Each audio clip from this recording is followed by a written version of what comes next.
નમસ્તે વિદ્યાર્થી મિત્રો, ગુડ આફ્ટરનૂન. કેમ છો બધા? મજામાં ને? ઓકે, બધા મજામાં હશો. તો મિત્રો, તમે બધા ધોરણ 2માંથી 3માં આવી ગયા છો, બરાબર? તો આજે ધોરણ 3 વિષય પર્યાવરણ,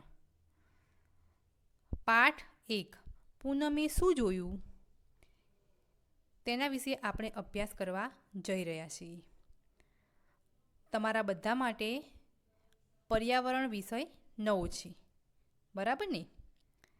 કેમ કે તમારે પહેલાં અને બીજા ધોરણમાં પર્યાવરણ નામનો કોઈ સબ્જેક્ટ એટલે કે વિષય આવતો નહોતો, પણ હવે તમે ત્રીજા ધોરણમાં આવી ગયા છો તો તમારે પર્યાવરણનો એક નવો સબ્જેક્ટ ભણવાનો રહેશે.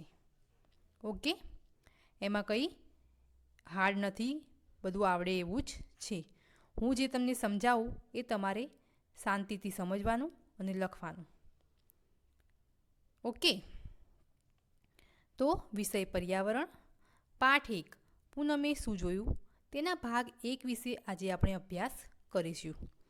મિત્રો, પાઠની શરૂઆત કરતાં પહેલાં હું તમને થોડી માહિતી આપી દઈશ. તો પૂનમે શું જોયું? તમને એવું થશે કે પૂનમની રાત હશે, એવું કંઈક વિચાર આવતો હશે. પણ પૂનમ એક નામ છે, બરાબર? એક છોકરીનું નામ છે જે પૂનમ છે. તેણે શું જોયું તેના વિશે આ પાઠમાં આપણે ચર્ચા કરવાની છે.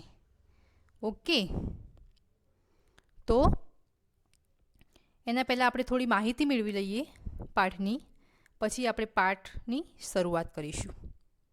તો આપણી આસપાસ વિવિધ પ્રકારના પ્રાણીઓ જોવા મળે છે. તેમાં સરીસૃપ, સસ્તન, પક્ષી અને જીવજંતુઓનો સમાવેશ થાય છે.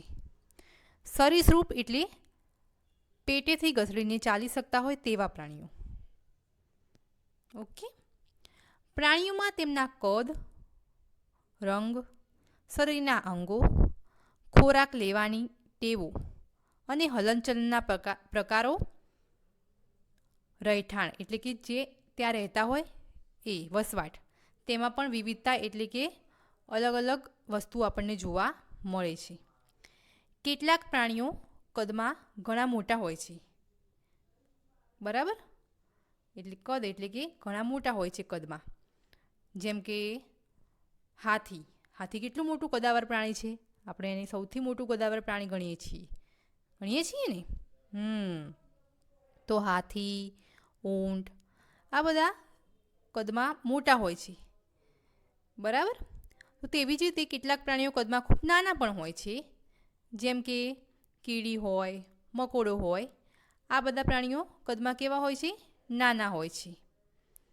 કેટલાક પ્રાણીઓનો રંગ કાળો, કેટલાકનો બદામી, લાલ, લીલા પણ હોય છે. તો કેટલાક પ્રાણીઓ સફેદ તથા ચટ્ટાપટ્ટાવાળા પણ હોય છે. તમે બી જોયા હશે. ઓકે, તેવી જ રીતે પ્રાણીના શરીરના અંગોમાં પણ વિવિધતા હોય છે. જેમ કે કેટલાક પ્રાણીઓની પૂંછડી હોય છે, તો કેટલાક પ્રાણીઓને સૂંઢ હોય છે. કેટલાકને 2 પગ હોય છે, કેટલાકને 4 પગ, કેટલાકને 6 અને કેટલાકને 8 પગ કે તેથી વધુ સંખ્યામાં પણ પગ હોય છે. કેટલાક પ્રાણીઓને તો પગ હોતા પણ નથી. તમે પણ જોયા હશે તેવા પ્રાણીઓ. કેટલાકને ચાંચ અને પાંખો હોય છે, તો કેટલાકને શિંગડા હોય છે. તો આવી રીતે બધા પ્રાણીઓમાં અંગોમાં વિવિધતા જોવા મળે છે. તો તેવી જ રીતે પ્રાણીઓની ખોરાક લેવાની રીતો પણ જુદી જુદી હોય છે. કેટલાક પ્રાણીઓ મોં વડે, તો કેટલાક જીભ વડે, તો કેટલાક પ્રાણીઓ ચાંચ વડે પણ ખોરાક લેતા હોય છે. તો કેટલાક પ્રાણીઓ સૂંઢ વડે, તો કેટલાક પ્રાણીઓ આગળના 2 પગ વડે ખોરાક પકડીને પણ ખાય છે. તમે પણ જોયા હશે, ખાય છે ને? તે જ પ્રમાણે તેમની પાણી પીવાની રીતમાં પણ આપણને વિવિધતા જોવા મળતી હોય છે. પ્રાણીઓના હલનચલન કરવા માટેની રીતોમાં પણ વિવિધતા જોવા મળે છે. પ્રાણીઓ ચાલીને, તો કેટલાક કૂદકા મારીને, તો કેટલાક પેટે સરકીને, તો કેટલાક તરીને, હવામાં ઉડીને સ્થળાંતર કરે છે અને ચાલતા હોય છે. તેવી જ રીતે પ્રાણીઓના રહેઠાણમાં પણ આપણને વિવિધતા જોવા મળે છે. બરાબર. તો રહેઠાણમાં પણ 3 પ્રકાર પાડવામાં આવ્યા છે. એક ભૂચર પ્રાણીઓ, જળચર પ્રાણીઓ, ખેચર પ્રાણીઓ. બરાબર. આ બધું તમારે અત્યારે ભણવાનું નથી, આગળ જેમ જશો તેમ ભણવાનું આવશે. ઓકે. આ હું તમને થોડી ડિટેલમાં માહિતી આપું છું. કેટલાક પ્રાણીઓ પાણીમાં અને જમીન ઉપર એમ બંને જગ્યાએ રહી શકે છે. તેમને ઉભયજીવી પ્રાણીઓ કહે છે. જેમ કે દેડકો ઉભયજીવી પ્રાણી છે. બરાબર મિત્રો. તો આ રીતે પ્રાણીઓના રહેઠાણ, રંગ, કદ, ખાવાની ટેવો, ચાલવાની ટેવો બધી જ પ્રકારે બધા જ પ્રાણીઓ અલગ અલગ હોય છે. તો આપણે આ પાઠમાં એ જ શીખવાનું છે. બરાબર. કે કેવા પ્રાણીઓ કેવી રીતે ચાલે છે, કેવી રીતે દોડે છે, કેવી રીતે ખાય છે, કેવી રીતે બોલે છે. આ બધું જ આપણે આ પાઠમાં જોવાનું છે. ઓકે. તો મિત્રો, આપણે પાઠની માહિતી મેળવી લીધી. થોડી તમને બધાને ખ્યાલ આવી જ ગયો હશે કે પાઠમાં પ્રાણીઓ વિશે વાત કરવામાં આવી છે. ઓકે. તો હવે આપણે પાઠની શરૂઆત કરીશું. બધાએ પાઠમાં ધ્યાન આપવાનું રહેશે. તમારી પાસે ચોપડી હોય તો બાજુમાં ચોપડી રાખવાની રહેશે. ઓકે. અને ના હોય તો વિડીયોમાં ધ્યાન આપવાનું રહેશે. હવે જોઈએ છીએ આપણે આગળ. પૂનમ ઘરે હતી. તે બીમાર હતી. આજે પૂનમે એની માને કહ્યું, માં, મને આજે શાળાએ જવા દો. હું છેલ્લા 2 દિવસથી ઘરે છું. હું કંટાળી ગઈ છું. આ સાંભળી તેની માએ કહ્યું, પરંતુ તને તાવ છે. જા, બહાર ખાટલા પર સૂઈ જા. હવે જુઓ, વાત છે પૂનમની. એક પૂનમ નામની છોકરી છે અને એ બીમાર હતી. તો પણ તેને શાળાએ જવાનું મન થયું. પૂનમ કહે છે, હું 2 દિવસથી ઘરે છું અને મને શાળાએ જવું છે. હું કંટાળી ગઈ છું ઘરમાં ને ઘરમાં. તમને પણ અત્યારે ઘરમાં ને ઘરમાં કંટાળો આવે છે ને? તેવી રીતે. ત્યારે એની મા કહે છે, હજુ તું બીમાર છે, તેથી તું ખાટલામાં સૂઈ જા અને આરામ કર. આગળ જોઈએ. પૂનમ બહાર ગઈ, ખાટલા પર સૂઈ ગઈ. અચાનક તેના પર કશુંક પડ્યું. તે તરત જ ગાલે અડવા લાગી. અરે, આ શું? આ શું? કોણ ચરકી ગયું? આ કોનું કામ હશે? કબૂતરનું કે કાગડાનું? પૂનમને આ કાગડાનું જ લાગતું હતું. એટલે કે પૂનમ બહાર ખાટલા પર સૂઈ ગઈ હતી. ત્યાં અચાનક તેના ચહેરા એટલે કે તેના ગાલ પર કંઈક પડ્યું. એટલે કે કોઈક ચરકી ગયું. એટલે પૂનમને થયું, આ કોણ હશે, કબૂતર કે કાગડાનું? પણ પૂનમને થયું કે આ કાગડાનું જ લાગતું હતું. તો મિત્રો, હવે અહીં તમને એક સરસ મજાનું ચિત્ર આપવામાં આવેલું છે. એ પૂનમ જ્યારે ખાટલા પર સૂઈ હતી ત્યારે તેના ઉપર ઝાડ ઉપર જુએ છે તે. અને આ ત્યારનું જે આ ચિત્ર છે એ ત્યારનું છે. હવે જુઓ મિત્રો, તમે આ ચિત્રમાં શું જોઈ શકો છો એ તમારે જોવાનું છે. અને આપણે ચિત્રમાં કયા કયા પ્રાણીઓ છે તે આપણે જોવાના છે. બરાબર. તો અહીં જુઓ, આ ચિત્રમાં આપણને અહીં શું દેખાય છે? તો અહીંયા શું છે? કબૂતર. પછી ત્યાર પછી અહીંયા ખિસકોલીનું ચિત્ર દેખાય છે. પછી અહીંયા કાગડાનું પણ ચિત્ર દેખાય છે. અહીં વાંદરાનું પણ ચિત્ર છે. તે તમે જોઈ શકો છો. ત્યાર પછી અહીંયા તમે જુઓ, અહીંયા કીડીઓની એક લાઈન તમે જોઈ શકો છો. બરાબર. તમે ચોપડીમાં જોશો ધ્યાનથી તો તમને દેખાશે. તો કીડીઓની પણ લાઈન છે. પછી અહીંયા પતંગિયું છે. પછી અહીંયા કાબર પણ છે. અને એક ચકલી પણ દેખાય છે. ત્યાર પછી બીજું પતંગિયું છે. દેખાય છે બધાને? અહીં તમે જોઈ શકો છો કે ઝાડની અંદર પાંદડાની પાછળ સંતાઈને બેઠેલો એક પોપટ પણ છે ને?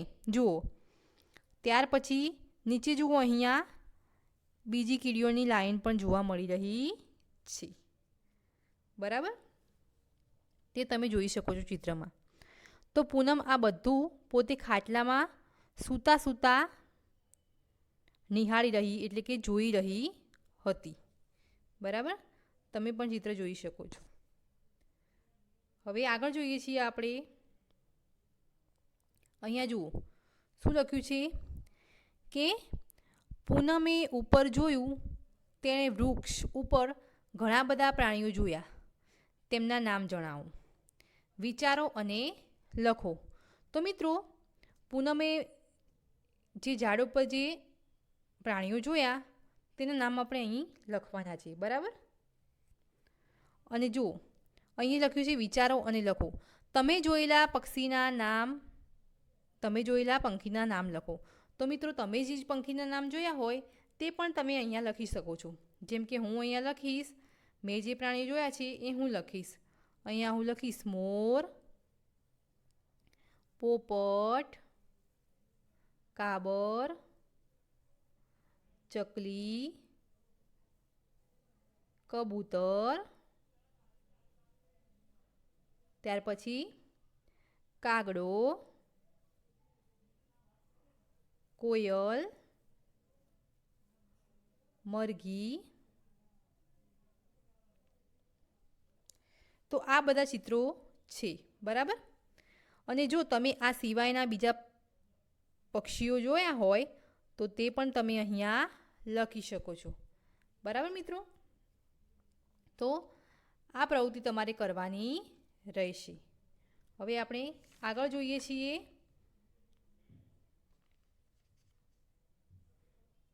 તો પૂનમે જમીન પર પડેલું એક પાંદડું લીધું. પાંદડું તેના ગાલ ઉપર ઘસ્યું. હજુ પણ તેને ગાલ ચીકાસવાળા લાગતા હતા. પૂનમે વિચાર્યું, તળાવ પર જઈ મારે ગાલ ધોવા જોઈએ. પૂનમ તળાવ પાસે ગઈ. તો પૂનમ છે એને એક પાંદડું લીધું અને શું કર્યું? તેના ગાલ ઉપર ઘસ્યું, જ્યાં કાગડો છરકી ગયો હતો ત્યાં. અને તેને એમ કે આ ચરક છે એ દૂર કરી દઉં. પાંદડું ઘસવા છતાં તેના ગાલ ચીકાસવાળા જ લાગતા હતા. તો પૂનમે વિચાર્યું, હવે હું તળાવે જાઉં અને મારા ગાલને પાણી વડે ધોઈ નાખું. પછી પૂનમ તળાવ પાસે જાય છે.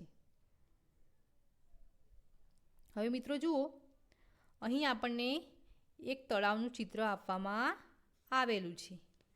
તો તે આપણે જોઈશું. તળાવમાં શું શું છે તેને આપણે નિરીક્ષણ કરીશું એટલે કે જોઈશું. તો તમે ચિત્રમાં જોઈ શકો છો કે તળાવના કિનારે, અહીંયા જુઓ, તળાવના કિનારે કોણ દેખાય છે? બકરી.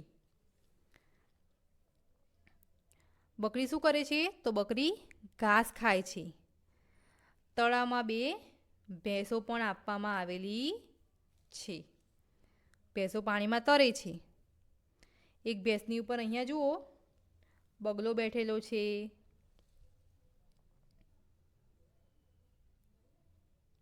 પછી તળાવના કિનારે એક કાચબો પણ છે. અને આ કોણ છે? તો આ જે છે એ પૂનમ છે, જે તળાવના પાણીમાં હાથ ધોવે છે. પછી જુઓ, તળાવની અંદર વચ્ચે ટેકરા ઉપર અહીંયા જુઓ દેડકાઓ દેખાય છે. બે દેડકાઓ છે. દેખાય છે ને?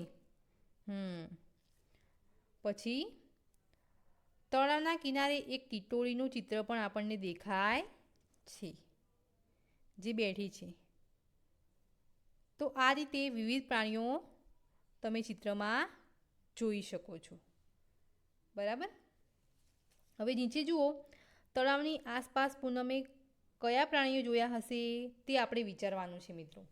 કે તળાવની આપણે હાલ જે બોલ્યા એ. બરાબર? તો વિચારો અને લખો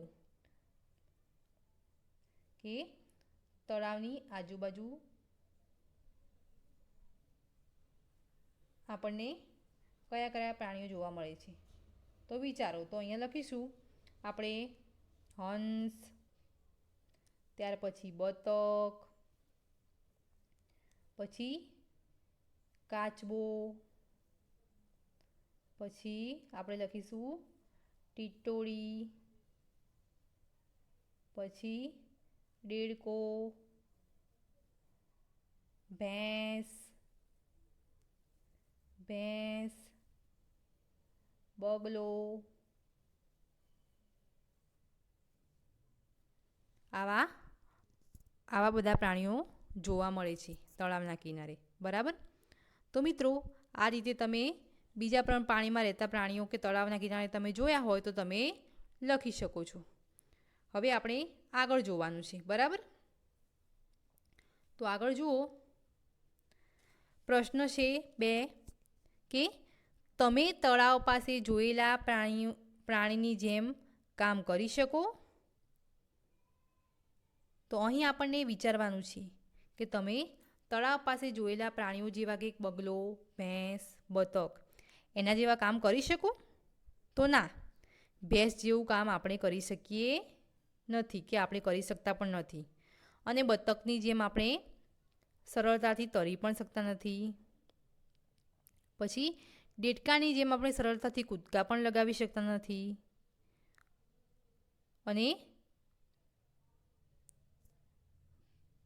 ભેંસની જેમ આપણે પાણીમાં તરી પણ શકતા નથી. અને આપણે બીજા પ્રાણીઓની જેમ ઉડી શકતા પણ નથી. તો આવી રીતે આપણે વિચારવાનું છે. બરાબર. કે આપણે તળાવ પાસે જોયેલા પ્રાણીઓની જેમ કામ કરી શકતા નથી.